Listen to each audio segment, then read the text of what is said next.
আমি এই মুহূর্তে মাদারীপুর সদর উপজেলা তাঁতেবাড়ি স্থানে দাঁড়িয়ে আছি। এখানে কিছুক্ষণ আগে একটি দুর্ঘটনা ঘটেছে। ঘটনাস্থলে দুজন মারা গিয়েছেন, একজন হসপিটালে নেওয়ার পথে মারা গিয়েছেন, আর একজন হসপিটালে ভর্তি আছেন, তার অবস্থা আশঙ্কাজনক। দর্শক, আমি সেই দৃশ্যগুলো আপনাদের দেখাচ্ছি, আপনারা আমার সঙ্গেই থাকুন এবং দেখতে থাকুন। কজন মারা গেছে ভাই? তিনজন সে তার তাও না ভ্যানে ছিল যাত্রী, হ্যাঁ, আর কভার ভ্যান ছিল, আসতেছিল। কোন সময় এটা এই ঘটনা? আধা ঘন্টা 40 মিনিট হয়েছে। এই স্থানের নাম কি? তাঁতিবাড়ি। তাঁতেবাড়ি। আপনার নাম? আমার নাম আলিম। আলিম ভাই, আপনি এই এলাকার ছিলেন? হ্যাঁ, এই যে পাশে আর যারা মারা গেছে তারা কি এই খামার বাড়ি বাড়ি আমার দুই মহিলার বাড়ি হলো খামার বাড়ি, আর আমি চিনি আরেক তিনজন মারা গেছে ভেনালা সহ? ভেনালা সহ 3 জন, আর 2 জন মহিলা বাড়ি হলো খামার। 4জন।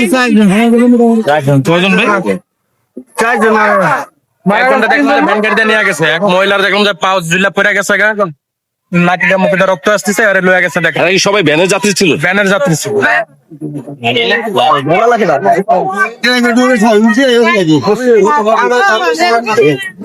এই রোডে যে পরিমাণে গাড়ি চলে, এই রোডে প্রতিনিয়ত অ্যাক্সিডেন্ট ঘটতেছে, আর প্রতিনিয়ত যে ইজি বাইক গুলি যেভাবে টানে, তাতে মানুষের দুর্ঘটনা কবলে পড়ার সম্ভাবনা আরো বেশি। এই জন্য ইজি বাইক গুলিকে সতর্ক করে দিতে হবে, প্লাস যারা যাত্রী আছে তাদেরকেও সাবধান করে দিতে হবে। আর সরকারের কাছে আবেদন থাকবে যে বরিশাল রোডে প্রায় 6টা বিভাগীয় জেলাতে, মানে 6টা জেলাতে গাড়ি চলাচল করে প্রচুর পরিমাণে। যেন এই রাস্তাটা যদি 4 লেন থেকে যেন 6 লেন করা হয়, বহুতের অনেক কাজটা যেন নির্মাণ করা হয়। আর অবৈধ যে অটোগুলি চলে, এইগুলির বিষয়ে একটা পদক্ষেপ নিতে হবে।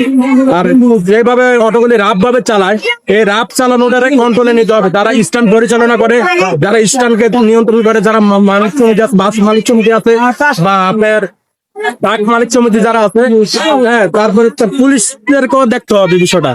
পুলিশও যে স্থানগুলিতে যারা পুলিশ থাকে, টোল বক্স গুলি আছে, তাদেরকেও এগুলিতে পদক্ষেপ নিয়ে এসে তাদেরকে নিয়ন্ত্রণে রাখতে হবে, যেন তারা যেন রাত না চালায়। এই যে দেখেন আজকে একটা দুর্ঘটনা ঘটে গেছে, এটার জন্য দায়ী কারা? এটার জন্য দায়ী কারা? সরকার ভাই। সরকার যদি বরিশাল রোডে যে পরিমাণে গাড়ি চলে, সরকার এই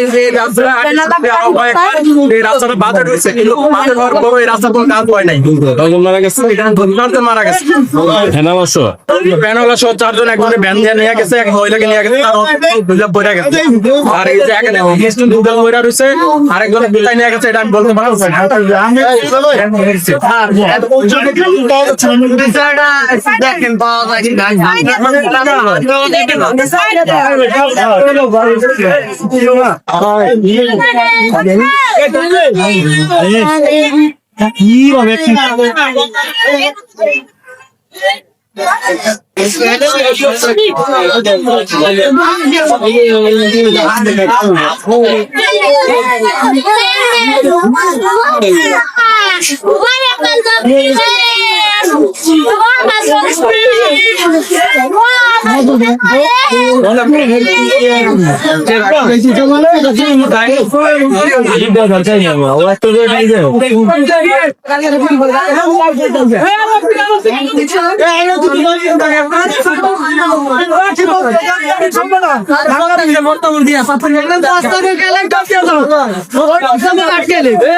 অ্যাম্বুলেন্স গুলো ছাড়কে দিয়ে অ্যাম্বুলেন্স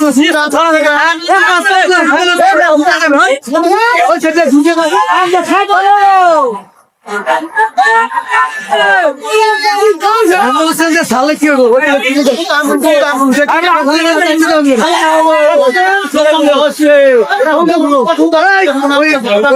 ঘুরে পড়া।